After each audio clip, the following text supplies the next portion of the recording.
మీరిద్దరూ నిజంగా బాగుంటారు, మీ రిలేషన్ లైఫ్ లాంగ్ ఉంటుంది అనే నమ్మకం అయితే నాకుంది. ఎందుకంటే ఇద్దరు కూడా సేమ్ దాదాపు ఒకే వర్గానికి చెందిన వాళ్ళు మీరు. ఎందుకంటే ఇక్కడ నేను మళ్ళీ అంకితా రాజ్ టాపిక్ తీసుకురావాల్సిందే. అంకితా రాజ్ అనే ఆమె ఒక ట్రాన్స్ విమెన్ కదా, తెలుసు మీ అందరికీ తెలిసిందే. కాకపోతే నార్మల్ అతను పెళ్లి చేసుకోవడం వల్ల రాజ్ కుమార్ అనే అతను వాళ్ళ రిలేషన్ ఒక రకంగా బ్రేకప్ అయింది. ఎందుకంటే వాళ్ళ మెంటాలిటీస్ వాటన్నిటిలో తేడాలు ఉంటాయి కదా. మీరేమనుకుంటున్నారు ఆ విషయంలో? మీరు చెప్పండి విమల్. రిలేషన్షిప్లో కంపల్సరీ మిస్అండర్స్టాండింగ్స్, ప్రాబ్లమ్స్ అన్నీ జరుగుతాయి. ఆ ప్రాబ్లమ్స్ అంటే ఇద్దరు ట్యాకిల్ చేసుకోవడానికి, అందరి ముందు ట్యాకిల్ చేసుకోవడానికి చాలా ఉంటాయి. ఈ సిస్టమ్ ఏదైతే వాళ్ళకు ఉంటుందో, అంటే వాళ్ళ రిలేషన్షిప్లో మేబీ అతను తప్పు చేశారా, ఆమె తప్పు చేశారా మాకు తెలీదు. మేము చాలాసార్లు, నేను కూడా ఈవెన్ వాళ్ళని చూస్తా, ఎందుకు వీళ్ళు ఇంత బాగుంటారు. నాకు ఎక్కువ పరిచయం లేదు, బట్ అంకిత తెలుసు. మేము కొన్ని ఈవెంట్స్లో మేము చూసాం, రాజ్ని ఎప్పుడు కలవలేదు, చూసాము. వీళ్ళు ఇంత ఇదిగా చేసుకున్నారు మ్యారేజ్, హ్యాపీగా ఉంటారని అనుకున్నాము. బట్ ఏం జరిగిందని తెలియదు. కొన్ని పర్సనల్గా, అంటే వాళ్ళ పర్సనల్ విషయాలు మనం బయట మాట్లాడకూడదు, బట్ అది కొంచెం హట్టింగ్. కాకపోతే మా విషయంలో నేను ఒక 100% షూర్గా నేను ఒక విషయం చెప్పగలను. ఏంటంటే ఇవన్నీ గొడవలు మా మ్యారేజ్కి ముందు చాలా గొడవలు జరిగాయి. నేను ఇక్కడ కూర్చొని ఇప్పుడు ఏమి తను సైలెంట్గా కూర్చుంది, కానీ చాలా వైలెంట్. ఎలా అంటే ఈవెన్ నేను ఎవరిని చూడనని తనకు తెలుసు, అయినా కూడా వేరే వాళ్ళు నన్ను చూసినా కూడా అది నా తప్పే అని. చాలా కష్టం, కానీ పర్లేదు. నాకు ఆ పొసెసివ్నెస్ కావాలండి. ఆ పొసెసివ్నెస్, ఒక మగవాడికి ఆ పొసెసివ్నెస్ లేకపోతే ఆ మనిషి ఎప్పుడు పాడైపోతాడు. ఆ కేరు, ఆ అనుమానము అనేది కొంచెం వైఫ్కి లేకపోతే మనకు భయం లేకుండా నిజంగా ముందు ఏమనట్లేదు కదా అని చెప్పి ఇంకోరిని ఫ్లడ్ చేయడము, మాట్లాడడము, అవన్నీ ఆటోమేటిక్గా మగవాళ్ళు చెప్తాయి. కానీ నేను ఎక్కువ ఏం చేయను, కానీ తను నన్ను చూసిన ప్రతిసారి ఎవరైనా, నేను ఆటోమేటిక్గా ఎక్కడో చూసినా కూడా ఎవరైనా కనిపించారా అని అడుగుతుంది. ఎందుకు అంటే తనకు తెలుసు చాలా మంది విత్ ఇన్ ద కమ్యూనిటీ, బయట అమ్మాయిలతో నాకు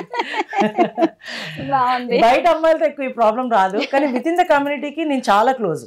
అంటే ఏదైనా ప్రాబ్లం వచ్చినా, ఏదైనా నేను ఉండే పొజిషన్లో ప్రాబ్లం వచ్చినా, కష్టం వచ్చినా, ఏదొచ్చినా నాకు ఫోన్ చేస్తారు ఎనీ టైం.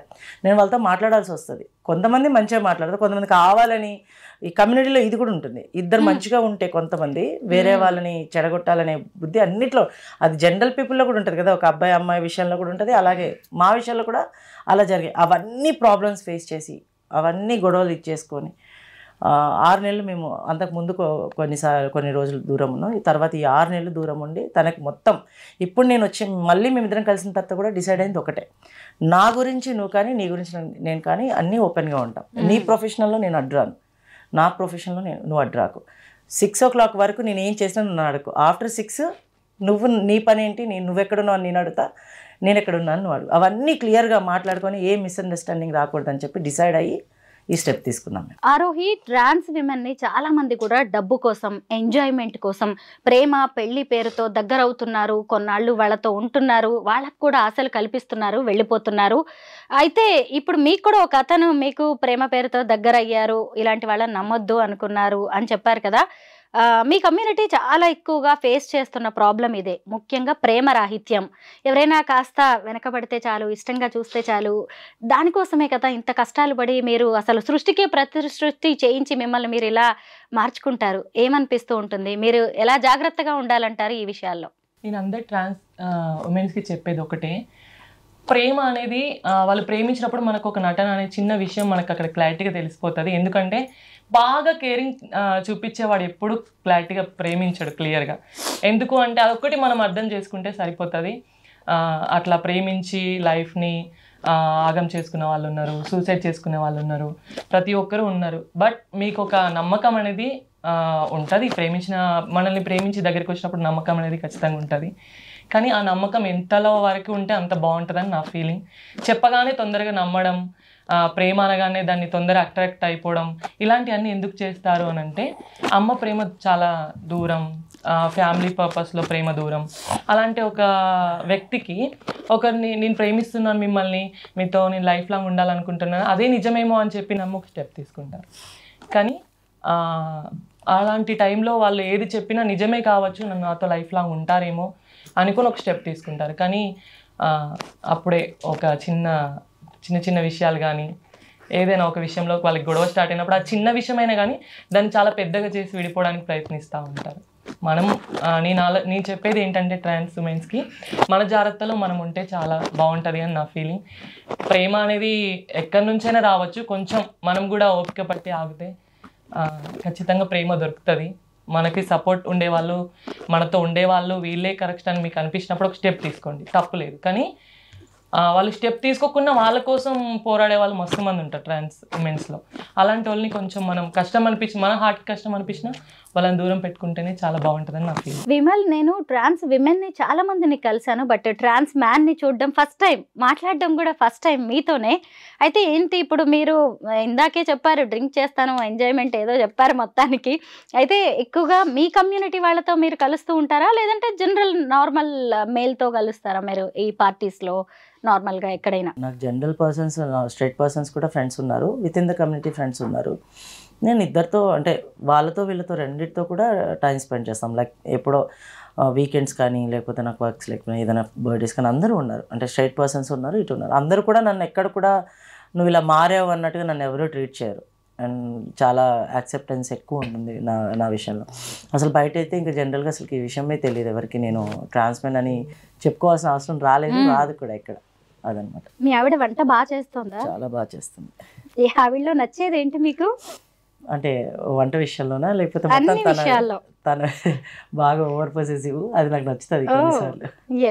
నా మనిషి, నా వాడు, ఇంకా అది చాలు కదా. నిజమే మరి. ఎందుకంటే ఇంట్లో వాళ్ళ దగ్గర నుంచి అవన్నీ మనం వదిలేసుకొని వస్తాం కదా, మనం ఆ కేరు అంతా. అంటే ఇంట్లో కూడా నన్ను బాగానే చూసుకున్నారు, బట్ ఇది ఇలా మారడం వల్ల మా ఇంట్లో వాళ్ళకి నేను కొంచెం నా గురించి ఆలోచించుకోకూడదు, వాళ్ళ గురించి కూడా మనం ఆలోచించాలి అప్పుడప్పుడు. ఎందుకంటే సొసైటీ నాకు నచ్చినట్టు నేను బతకాలనుకున్నప్పుడు వాళ్ళకు కూడా వాళ్ళు నచ్చినట్టు బతికే ఇది మనం ఇవ్వాలి, వాళ్ళని బాధ పెట్టకూడదు కదా. సో అదంతా ఇప్పుడు మా అమ్మ నన్ను బాగా చాలా కేర్ చేసి, మనం ఏదైనా చేస్తే ఇంకా తప్పని ఒకటి కొట్టి అది ఇలా చేయకు అలా చేయకు అని అమ్మ వాళ్ళు అంటారు.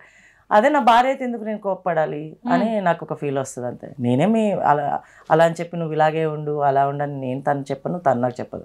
ఓన్లీ ఒక్క విషయం ఏంటంటే నేను ఎక్కడ చేయి జారిపోతానేమో అనే ఒక భయం తప్ప ఇంకేం ఉండదు. చాలా బాగా ఇచ్చేస్తుంది. వంట అయితే ఇంక చెప్పాల్సిన అవసరం లేదు, ప్రతి ఒక్క. అండ్ ఓపెన్గా చెప్పాలంటే నాకు ఎక్కువ లాస్ట్ ఇయర్ నేను హెల్త్ బాగోక నా సర్జరీస్ అయినప్పుడు కూడా నేనేమి ముందు మారిపోలేదు. నా జర్నీని కూడా తను చూసింది. తను వచ్చిన తర్వాతే నాకు అన్ని సర్జరీస్ అయ్యాయి. నన్ను చూసుకొని ఒక పిల్లోళ్ళ దగ్గర పెట్టుకొని తనే ఆయింట్మెంట్స్ రాసి దగ్గర చూసుకొని అసలు అవన్నీ చేసింది. సో అలాంటప్పుడు నేను తను అసలే వదులుకోవాలని అనుకోలేదు. అంతగా అన్నీ చూసి ఈరోజు మారిపోయానని ఎవరో వచ్చి నాకు ఫ్లడ్ చేసి నన్ను లవ్ చేసి నువ్వు ఇంత బాగున్నావు, అబ్బాయి ఎంత బాగున్నావు, నీలాగే వెళ్ళలేరని ట్రాన్స్ కమ్యూనిటీలో చాలామంది ఉంటారు, బయట కూడా చాలామంది ఉంటారు. కానీ నేను అంటే ఇంక అప్పుడప్పుడే నాకు గడ్డ మీసాలు వస్తున్నాయి, నాకు ఇంకే సర్జరీస్ కాలేదు. ఆ టైంలో వచ్చింది తను. అప్పుడు వచ్చి నా జర్నీ అన్నిటికీ తన ముందే నా అన్ని సర్జరీస్ అయ్యాయి. తను చూసుకుందంటే నేను తనని ఇప్పుడు వదులుకోవడం కరెక్ట్ కాదనిపించింది, అందుకే వెయిట్ చేశాను. ఆరోహి, అసలు మీరెవరు? చూడ్డానికి అసలు బుట్ట బొమ్మలాగా 16 అణాల తెలుగు అమ్మాయి లాగా ఎంత చక్కగా ఎంత అందంగా ఉన్నారో. మీరు ఒక ట్రాన్స్ విమెన్ అనే విషయం మీరు చెప్తే తప్ప తెలిసేలాగా లేదు. చాలా మీ వెబ్ సిరీస్లో కూడా చాలా మంది గుర్తుపట్టకపోవచ్చు మిమ్మల్ని చూసిన వాళ్ళు కూడా. అసలు మీరెవరు, మీ పేరేంటి, డెడ్ నేమ్ ఏంటి, ఇలా మిమ్మల్ని మీరు మార్చుకోవాలని ఏ వయసులో ఎందుకు అనిపించింది? నేను చిన్నప్పటి నుండి నాకు ఊహ తెలిసిన క్షణం నుంచి నేను అమ్మాయిలానే ఉండాలనుకున్నా. నాకు ఎక్కువ బాయ్స్ ఫ్రెండ్స్ లేరు. బాయ్స్ నా పక్కన కూర్చున్నా నచ్చదు, నన్ను ముట్టుకున్నా నచ్చదు నాకు. ఎందుకంటే నేను అమ్మాయినే అని నా మైండ్లో ఫిక్స్ అయిపోయినాను కాబట్టి ఇది నాకు నచ్చదు. బట్ అమ్మ చాలాసార్లు కొడుతూ ఉండేది, తిడుతూ ఉండేది, అలా ఉండు ఇలా ఉండు, అబ్బాయిలా ఉండడానికి ప్రయత్నించు అంటే నాకు ఎలా అవుతుంది? నేను చాలాసార్లు అబ్బాయిలా నటించడానికి ప్రయత్నించా, కానీ నటిస్తున్నానేమో అన్న ఫీల్, అంతేగాని నాకు నిజంగానే అబ్బాయిలా ఉండడం అనేది నాతో కాలేదు. కాబట్టి నేను నా 14 ఇయర్స్ అప్పుడు నాకు కమ్యూనిటీ పరిచయం అయ్యారు. పరిచయం అయిన తర్వాత నేను బ్రెస్ట్ ఇంప్రూవ్ కోసం ఇంజెక్షన్స్ వేసుకున్నాను. నేను క్లాసికల్ డ్యాన్స్ చేసేది చిన్నగా ఉన్నప్పుడు. ఆ ప్రోగ్రామ్స్కి వెళ్ళినప్పుడు ఒక 3 days ప్రోగ్రామ్ ఉంటే నాకు 4 days ప్రోగ్రామ్ ఉందని చెప్పి ఒకరోజు అక్కడ స్పెండ్ చేసి నేను చీర కట్టుకొని నాకు నచ్చినట్టుగా బొట్టు పూలు అవన్నీ పెట్టుకొని నేను సరదాగా అక్కడ ఉండి నెక్స్ట్ రోజు ఇంటికి వెళ్ళిపోయేదాన్ని. అప్పుడు నాకు బ్రెస్ట్ ఇంప్రూవ్ నేను బాగా చిన్నగా ఉన్నాను కాబట్టి చాలా ఇంప్రూవ్ అయింది. అది నా దురదృష్టమో అదృష్టం అనుకోవచ్చు, దురదృష్టం అనుకోవచ్చు. అది బాగా ఇంప్రూవ్ అయిపోయింది. మా ఫ్రెండ్స్ నుంచి చాలా నాకు చూటిపోటి మాటలు అట్లాంటివన్నీ వస్తూ ఉంటాయి. ఓన్లీ మాటల వరకే ఉన్న వాళ్ళు చేతల్లో కూడా చూపించడం, ఇది నిజమా కాదని టచ్ చేయడం, అట్లాంటివి నేను తీసుకోలేకపోయాను. ఎందుకంటే నేను అమ్మాయిగా అనుకున్నప్పుడు, వాళ్ళు నన్ను ముట్టుకున్నప్పుడు నాకు అదొక నరకంగా అనిపించేది. అసలు నేను ఎంత పెద్ద తప్పు చేశాననే ఫీలింగ్ వచ్చేది. అట్లాంటివన్నీ నాకు జరిగినాయి. పేరెంట్స్ కి తెలుసా మీరు ఇంజెక్షన్స్ తీసుకుంటున్నారనే విషయం? పేరెంట్స్కి తెలియదు, బట్ మా అమ్మ చాలాసార్లు బాధపడేది, ఆపరేషన్ చేయించాలి తొందరగా, ఇది ఎందుకు ఇలా జరిగింది, నేను ఇవరకు ఇలా అంటున్నారు కాలనీలో, కానీ ఇలా ఎందుకు జరిగిందని ఇంతవరకు మా మమ్మీకి తెలియదు. ఇది చూసిన తర్వాత అర్థమవుతుంది ఆ రోజు ఎందుకు తనకు అలా జరిగిందని. సారీ అమ్మ, నేనైతే కావాలని చేయలేదు, నా ఫీల్ అట్లాంటిది, బట్ అలా జరిగిపోయింది. ఆ క్షణం అనుకున్నాను నేను, నాకు 10th అయిపోయిన తర్వాత ఇంటర్లో జాయిన్ చేశారు. ఇక నేను ఒక్క క్షణం కూడా అక్కడికి వెళ్ళినా చదవాలని ఇంట్రెస్ట్ నాకు కూడా ఉండేది, బట్ అక్కడికి వెళ్ళిన తర్వాత అక్కడ కూడా నాకు అవే అవమానాలు జరిగేసరికి ఇక నేను ఇది నా లైఫ్ కాదు, ఇది నా ప్రపంచం కాదని కమ్యూనిటీలోకి వచ్చేసి. ఆ తర్వాత మళ్ళీ పేరెంట్స్ తో మళ్ళీ మాట్లాడాను. పేరెంట్స్తో మాట్లాడాను. అమ్మ నాకు ఇట్లా ఉండడం ఇష్టము, మీరు యాక్సెప్ట్ చేయగలుగుతారా, మీరు యాక్సెప్ట్ చేస్తారా అని చాలాసార్లు ఫోన్ చేశాను. వద్దు, నువ్వు అబ్బాయిలా ఉండడానికి అయితేనే ఇంటికి రా అని చెప్పడం జరిగింది. ఆ తర్వాత నేను సర్జరీ అయిన తర్వాత ఒకరోజు కాల్ చేశాను, అమ్మ నేను ఇట్లా పూర్తిగా అమ్మాయిలా మారిపోయాను, మీరు ఓకే అంటే నేను ఇదే బట్టల మీద వస్తాను, కానీ నన్ను ఇలా బ్రతకనివ్వండి అమ్మ అని చెప్పి చాలాసార్లు బ్రతిలాడినాను. అమ్మ ఒకటే మాట చెప్పింది, నువ్వు చచ్చిపోయినాం అనుకున్నాం, మేము స్నానం చేస్తున్నాం, పెట్టేసే ఫోన్. నాన్న ఎక్కువ రెస్పాన్స్ అవ్వకపోయేది అప్పుడు. తను ఎక్కువ మాట్లాడడానికి, ఎవరైనా తండ్రి కొడుకుగా చూసిన తండ్రి ఒకేసారి తన కొడుకు ఇలా అయిపోయాడని మాటలు కానీ కావచ్చు, వాళ్ళ పద్ధతి కానీ కావచ్చు, వాళ్ళ ఫ్రెండ్స్ ఏమైనా అనే విధానమైన కావచ్చు, అది ఎవరైనా ఒక తండ్రి తీసుకోలేడు కదా అని నేను అనుకున్నాను. మేబీ అందుకే తను సరిగా మాట్లాడకపోయేవాడేమో.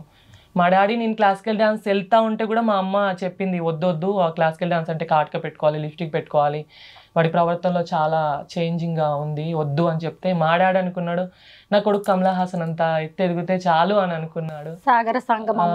అట్లా ఫీల్ అయ్యాడు మా డాడీ. కానీ సారీ డాడీ, నేను ఇలా అయిపోయాను. సిబ్లింగ్స్ ఉన్నారా, అక్కలు తమ్ముళ్ళు? నాకు తమ్ముడు, ఒక చెల్లికి మ్యారేజ్ అయిపోయింది. చెల్లి మ్యారేజ్లోనే నన్ను వాళ్ళు యాక్సెప్ట్ చేయడం జరిగింది. కొన్ని రోజులు తమ్ముడి ఇష్యూ తోటి నేను ఇంటికి వెళ్ళలేదు, ఎందుకంటే తన ఫ్రెండ్స్ కూడా ఉంటారు, మనం కూడా కొన్ని అర్థం చేసుకోవాలి.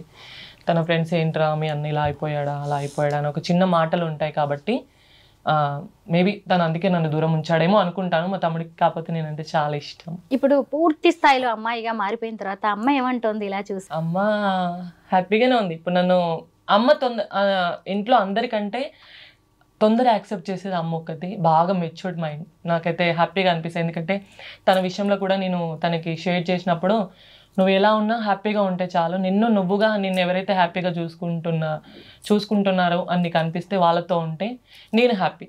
ఎందుకంటే ఇన్ని రోజుల మన దూరానికి నేను ఏ సమాధానం చెప్పలేను నీకు, కానీ నువ్వు తనతో ఉంటే మాత్రం నాకు హ్యాపీ అని చెప్పడం జరిగింది. ఎందుకు అంటే మా అమ్మకి బాగా మెచ్యూర్డ్ మైండ్, బాగా నేను తనకు చెప్పిన విషయాన్ని తొందరగా యాక్సెప్ట్ చేయగలుగుతుంది, దాన్ని తొందరగా అర్థం చేసుకోగలుగుతుంది.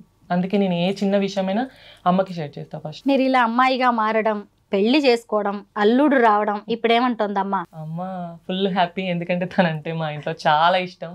మా తమ్ముడికి కానీ, మా డాడీకి కానీ, మా మమ్మీకి కానీ చాలా ఇష్టం తనంటే. తననే నేను పెళ్లి చేసుకుంటా అని వాళ్ళు అనుకోలేదు, ఎందుకంటే మధ్యలో మాకు గొడవ అయింది, డిస్కషన్ చాలా ఎక్కువ అయిపోయింది. తనతో మాట్లాడొద్దు మీరు ఎవరని చెప్పి నేనే వాళ్ళ ఫోన్ నెంబర్ తీసుకొని బ్లాక్ చేయడం జరిగింది. వాళ్ళకైతే ఇప్పుడు తననే నేను పెళ్లి చేసుకుంటున్నా అని చెప్పినప్పుడు వాళ్ళైతే ఫుల్ ఖుష్. ఇంకా చేసుకునేదాకా కూడా వాళ్ళకి నమ్మకం లేదు, చేసుకున్న తర్వాత మాత్రం ఇంకా హ్యాపీ. మీరు చెప్పండి విమల్, మీ డెడ్ నేమ్ ఏంటి? ఇంతకు మీ డెడ్ నేమ్ ఏంటో చెప్పాలి, అసలు మీ పేరేంటి, మీరు అమ్మా నాన్న పెట్టిన పేరేంటి? నేను అది చెప్పాలనుకోవట్లేదు, ఎందుకంటే మళ్ళీ ఇది చూసిన తర్వాత వాళ్ళు నన్ను అదే పిలవడం జరుగుతుంది బయట. కాబట్టి పాత ఫ్రెండ్స్ ఎవరైనా గుర్తుపడుతుంటారా? గుర్తుపడతా ఉంటారు, పాత ఫ్రెండ్స్ గుర్తుపడతా ఉంటారు. అదే నేను పెట్టి పిలిచినా కూడా లేదు నన్ను ఇట్లా పిలవండి అని చెప్పి చెప్తా ఉంటారు. ఇష్టం లేదు అసలు అది తెలుసుకోవడం కూడా. ఆ క్యారెక్టర్ ని మీరు పాతేసారి, వెళ్ళిపోయింది ఆ క్యారెక్టర్. ఆ క్యారెక్టర్ లోకి నేను వెళ్ళాలనుకోవట్లేదు. ఆ క్యారెక్టర్ వైజ్ గా ఏదైనా విషయాలు నా ముందుకు వచ్చినా దాన్ని తీసుకోవడానికి నేను రెడీగా లేను. కాకపోతే వాళ్ళు మనల్ని ట్రీట్ చేసినప్పుడు దాన్ని నేను తీసుకుంటాను. ఎందుకు అంటే మనం ఫస్ట్ అక్కడి నుంచి వచ్చాం కాబట్టి, మనం ఎక్కడి నుంచి వచ్చినామో దాన్ని మర్చిపోకూడదు. కాబట్టి నేను ఇప్పుడు ఇది నన్ను ఇలా పిలవండి, నాకు ఇలా ఇష్టం అని చెప్పుకుంటాను, అంతవరకే. ఆరోహి అనే పేరు ఎందుకు సెలెక్ట్ చేసుకున్నారు మరి మీరు? ఆరోహి అనే పేరు నాకు నార్మల్గా ఆ పేరు అంటే చాలా ఇష్టం. మా గురువు పెట్టింది, బాగా ఇష్టంగా తను పెట్టుకుంది నాకు ఆరోహి. నేను చెప్పాను అన్నమాట, అత్తయ్య నాకు ఆరోహి పేరు అంటే బాగా ఇష్టం. ఫస్ట్ నా పేరు నైసి ఈ ఫీల్డ్లోకి వచ్చినప్పుడు నైసి నా పేరు, కానీ అది ముద్దు పేరుగా అందరు నైసి నైసి నైసి నైసి అట్లా అయిపోయింది. అది జస్ట్ ఏదో ముద్దు పేరు లాగుంది, నువ్వు మంచి పేరు పెడతానులే అని చెప్పి చెప్పడం జరిగింది మా అత్తయ్య. తర్వాత ఆమె చెప్పింది ఇట్లా ఆరోహి బాగుంటుంది, బాగుంది పేరు, ఇది పెడితే నీకు బాగా సెట్ అవుతుంది. తర్వాత నాకు ఆరోహి తర్వాత ఇన్స్టాలో బాగా కొంచెం ఫేమస్ అయిపోయినాను నేను. ఆరోహి అట్లా నడుస్తూ ఉంది. ఆరోహి ఎర్ర అంటే ఇప్పుడు తెలియని వాళ్ళు ఎవరు లేరు మ్యాక్సిమం. యూట్యూబ్లో కొట్టిన ఆరోహి ఎర్ర అని వస్తుంది, ఓ గ్రేట్. చాలా వీడియోలు వస్తాయి నాకు.